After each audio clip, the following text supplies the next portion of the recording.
Jamaican-born, U.S.-based Dr. Maloney Hunter Wallace is an accomplished educator, motivational speaker, author, minister, wife, and mother. She's a strong advocate for inclusion, diversity, and the celebration of success, providing moral leadership in all of these areas.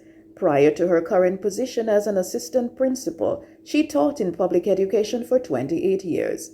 Notably, she's an author with a collection of books including Motivation is the Key and 128 Quotes to Guide You to Success. In addition to her successful career, she loves to travel. Please help me welcome Dr. Maloney Hunter Wallace. It is indeed my pleasure. I'm here to speak with you today about my experiences from moving from trauma to thriving.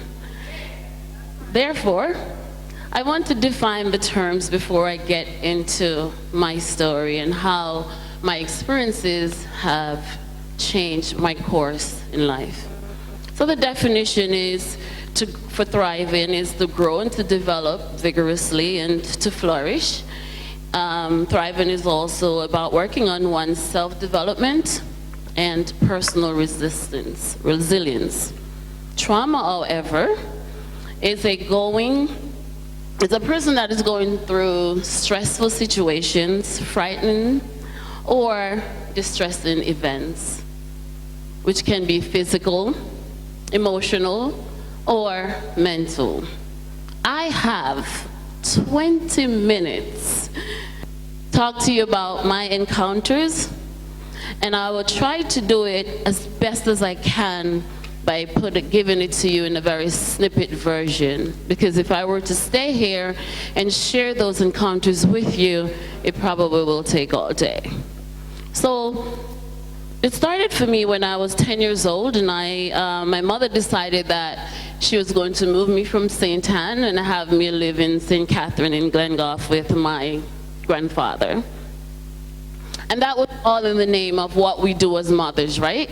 For better education and for a better way of living. I was excited, but I was also nervous because I was leaving my siblings in St. Anne, and it was sad, but I was also excited. So about 2 months into me living in Glengoff with my grandfather and my uncles and aunts who were almost the same age, I remember I was sent there to go to school, right? Because school where I was from wasn't the best, according to the adults. So I was happy.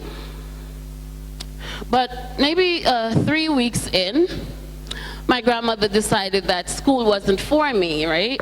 By making decisions where I had to be the one to go farming with her, because she was a higgler, right?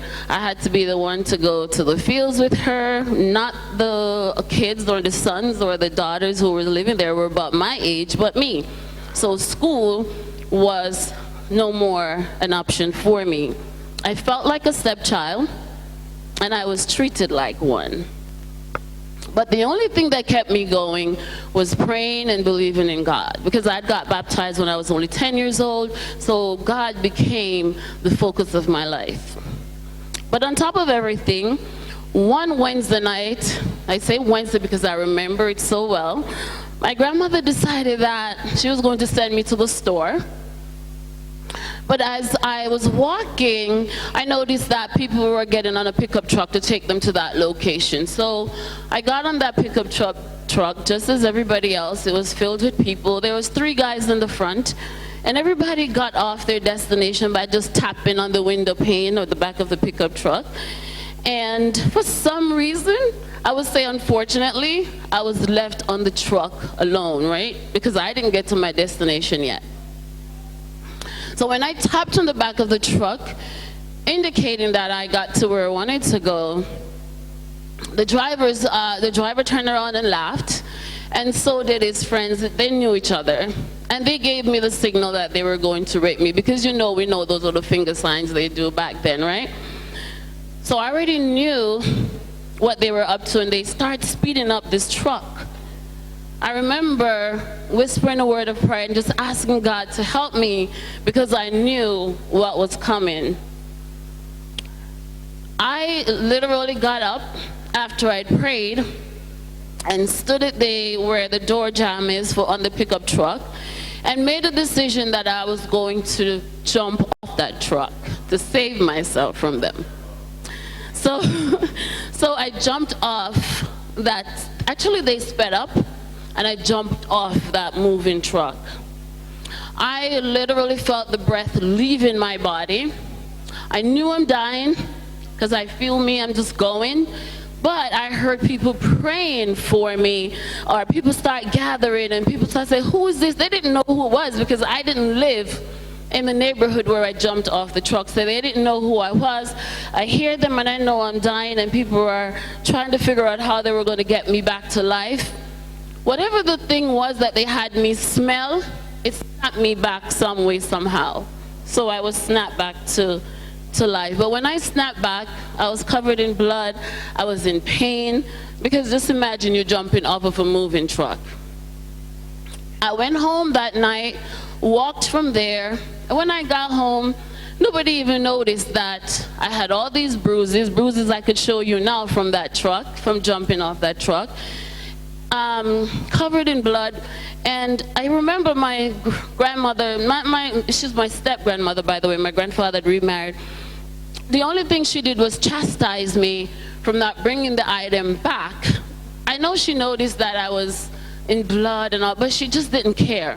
I remember taking a shower in the back of the yard using the soap called Dial. You know that soap, right? When I see that soap, you know I don't buy it. But I remember taking a shower using that soap, because the shower was what was going to just wash the pain off of me, or I thought it would. Remember, I think I was only 10 years old at the time, 10, 11, so I wasn't as mature to know what to do. However, I took myself to a local clinic and I got myself shots, because I was so bruised and hurt that they were developing into other, I don't know, situations where I had to get injections to heal. And that was my first traumatic experience. So because of that experience, my mother then decided she's going to move me in with her sister, who lived further down in this area in St. Catherine on another side. And interestingly enough, I was excited again because I knew my cousins, and I loved my aunt. It's my mother's sister. She's married. They're Christians. And I got there, and they would go to church on Sundays. I'll go with them. I'll pray with them. Soon again, people in the street thought that I was the maid, because I had to use the coconut brush to clean the floor while there was the electric, what was it called? Yes, they had that, but I couldn't use that. I was the one who had to do the grocery shopping. If you know Gutters, walk from Gutters to Old Harbor, right? To get the groceries, which took me like 3 different trips, because I couldn't take a taxi, and even though there was a family car, I had to do that. So half of my day on Saturday was just to do that. Cooking, cleaning, all of that. But to top it off, one night she went to St. Anne with the kids and left me there with her husband. You know what happened, right? And of course he crawled into my bed and raped me. That was my second traumatic event. And he continued basically to molest me as long as I was still living there, for about 2 years into. And one day I decided that I was going to speak up about it, and I told my mom, who was already in the US. And of course, she was devastated. She confronted my aunt about it, and apparently, I don't know what happened, it was through a phone call. But I remember the intensity once my aunt came home, everything had changed. And I remember hearing her asking him about it, and he was like, well, if I can't get it from you, I'm going to get it from her. And those words, I still remember it. I still knew where it happened. But then anyways, life goes on, right? And about 2 weeks later, my aunt decided that it was time for me to leave. Remember, I'm still very young. So she decided I have to leave. And I quite didn't know what I was going to do. However, I left the house. She told me to leave one Sunday night. I walked down to my friend's house and I said, I have to leave. My aunt put me out. She says, well, you can't stay with me. I don't have any, I'm just living with somebody, but you could come to church with me. So we went to church in Church Pen, right? Stayed in church again. God was always my savior. Prayed in church that night. And after church, she told me she had to leave. She walked back and I walked to Old Harbor. I stood in that phone booth in Old Harbor where right next to the post office, and I called my mom over and over and over and over and over. I couldn't get her. Day one went by, couldn't get her, walking around in Old Harbor trying to figure out what I'm going to do. Day two, couldn't get her. Day three, I got her on day three. So at some point, I would tell you that I was homeless. Okay, so to skip, eventually, so I have to say, I have to go back a little bit and just let you know that the experience of being homeless became my third traumatic event. I do not remember how I survived it, but I did. My mom then asked a friend of hers if I could live with her not too far from my aunt's house. I had to walk because she didn't want me to stop from school. At this point, I'd gone to St. Anne again. She said, go back. Anyways, passing back and forth from my aunt's house to where I live, seeing them every day was additional torture because my cousins are there and I liked my cousins. One day, again, I stopped by a friend's house to do homework with her. And while I was there, she decided she had to go someplace. So her brother's there. Next thing I know, her brothers had friends. And of course, my fourth traumatic experience was those friends trying to gang rape me. However, I cannot remember that because God took me out of that situation, but it was very traumatic for me. I skipped to a later part in my life after I've migrated to the US, returned to Jamaica, pregnant, right? At 8 months pregnant. Don't ask me how I got on an airline. They used to tell me I carry my pregnancies in my back, you can't really see. So I got on the airline, it wasn't an issue. Got down here, heading back, I went in labor. Literally, the airline had to taxi back to let me off that airline. And the doctor checked me, says, I have to rush you to the hospital. He rushed me to the nearest hospital. I don't remember which it was. I was in Montego Bay. When I got there, I had a baby girl. The nurse and the doctor said to me, they'll be right back. She's born, she's crying, she's alive and well. They never came back. So I watched my daughter died in my arms. And that was my fifth traumatic experience. I am not sure what they did. I do remember them coming back with the baby wrapped in they came, picked the baby up, wrapped her in a paper bag, put her in a box, and asked me what I wanted. I said, what do you want me to do? I was so upset. I left the baby there. I don't know what happened to that baby until this day.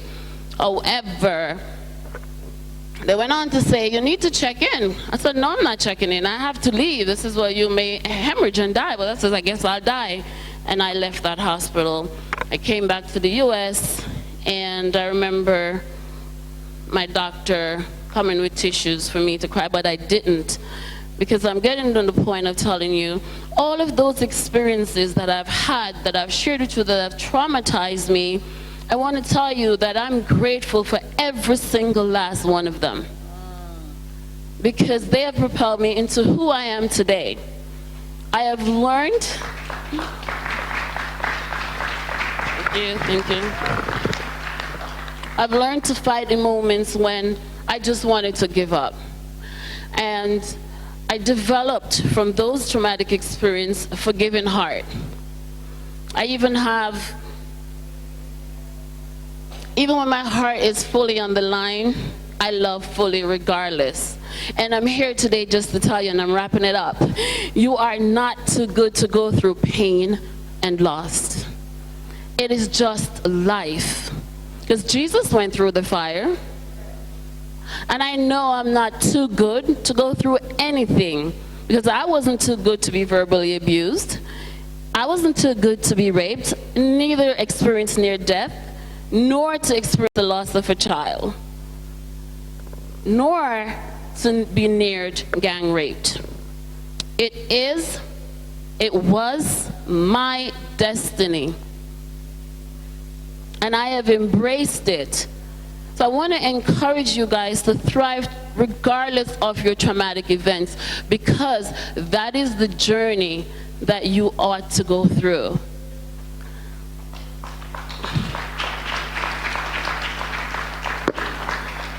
And because I was homeless at one point, I ended up closing on 6 homes over my lifetime, and I'm not finished. I now hold 6 degrees, but 33 credits lingering around because people wouldn't send me to school. I speak to my aunt, I speak to my uncle, and I spoke with my grandmother before she had passed. Regardless, I go to my aunt's house, we go to family reunions together, I still speak to my cousins. I hold no hate, no anger towards any of them.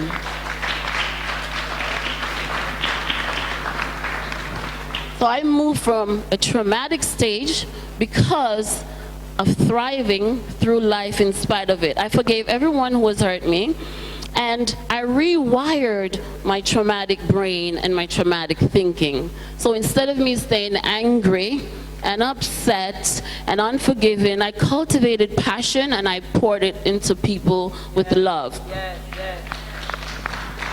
I prayed a lot and I believe in God, and I try to be the best version of myself.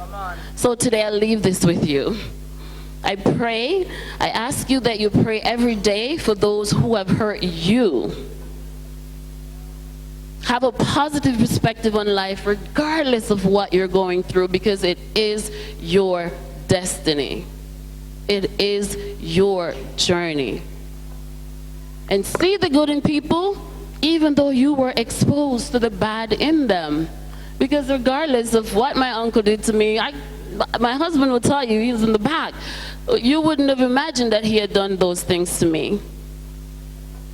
Create a proactive personality by challenging yourself every day, because that's something that I had to do. Motivate yourself into thinking positive thoughts.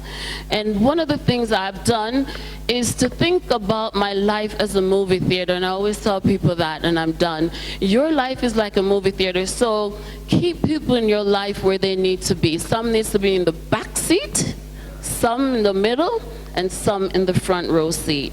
And that's part of how I have moved to thrive in. I thank you for listening.